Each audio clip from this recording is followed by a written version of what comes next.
বাংলাদেশ ভারত সম্পর্ক, যাকে আওয়ামী লীগ সরকারের সময় শুধু বাংলাদেশ না বিশ্ব মিডিয়া চিনত স্বামী স্ত্রীর সম্পর্ক নামে। তবে শেখ হাসিনা পতনের পর সময়ের সাথে সাথে বদলে গেছে সেই স্বামী স্ত্রীর সম্পর্ক। বাংলাদেশ কারো দাস কিংবা কোনো দেশের অঙ্গরাজ্য নয়, বরং বাংলাদেশ একটি স্বাধীন দেশ। বাংলাদেশের আছে নিজস্ব পতাকা, আছে নিজস্ব মানচিত্র। বাংলাদেশ ভারত সম্পর্ক নিয়ে ভারতের মাথা ব্যথা বেশ লক্ষণীয় মনে হচ্ছে আজকাল। বিশ্লেষকদের ধারণা, এই সম্পর্ক উন্নতি করে পুনরায় বাংলাদেশে প্রভাব বিস্তার করতে মরিয়া হয়ে উঠেছে ভারত।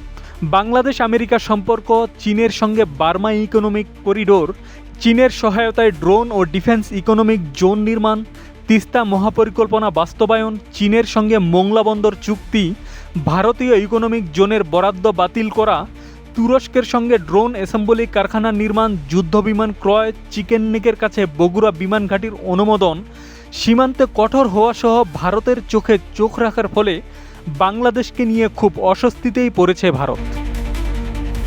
বিশ্লেষকদের ধারণা, মন্ত্রী পদমর্যাদার হাইকমিশনার নিয়োগ, গোয়েন্দা সংস্থার সঙ্গে গোপন বৈঠক, পুনরায় ভিসা চালু, বাণিজ্যের প্রলোভন দেখিয়েও ভারত যখন ব্যর্থ, তখনই তাদের সবচেয়ে সেরা গুটিটা চালতে যাচ্ছে ভারত।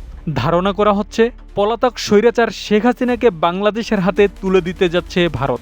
অনেকদিন ধরেই বাংলাদেশে গুঞ্জন শোনা যাচ্ছিল, ভারত শেখ হাসিনাকে আর তাদের মাটিতে রাখতে চাইছে না। ভারত নিজেও জানে, খুনি শেখ হাসিনার মতো অপরাধীকে আশ্রয় দেওয়ার ঘটনা দুই দেশের মধ্যে বিভাজন তৈরি বাড়িয়েছে মোদী সরকার নিজেই। তাই ভারত এখন চেষ্টা করবে শেখ হাসিনাকে ফেরত দিয়ে নির্বাচিত বিএনপি সরকার ও বিরোধী দলের মন কিছুটা হলেও গলাতে।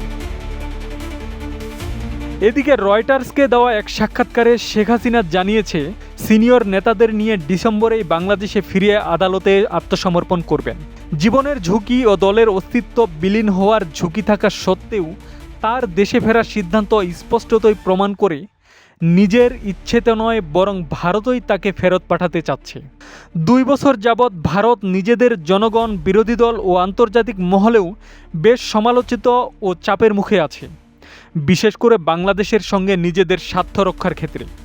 তবে একটা ব্যাপারে নিশ্চিত যে, স্বৈরাচার শেখ হাসিনাকে বাংলাদেশের হাতে তুলে দিলেও ভারতের সবচেয়ে বড় অ্যাসেটের মৃত্যুদণ্ড ঠেকানোর সকল ব্যবস্থাও নিশ্চিত করবে ভারত নিজেই।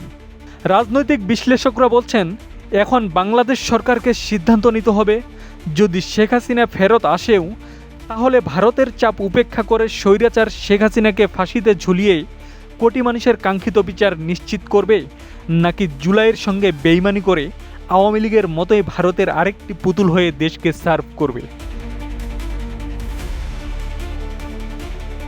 আব্দুল সালাম, প্রজন্ম 24।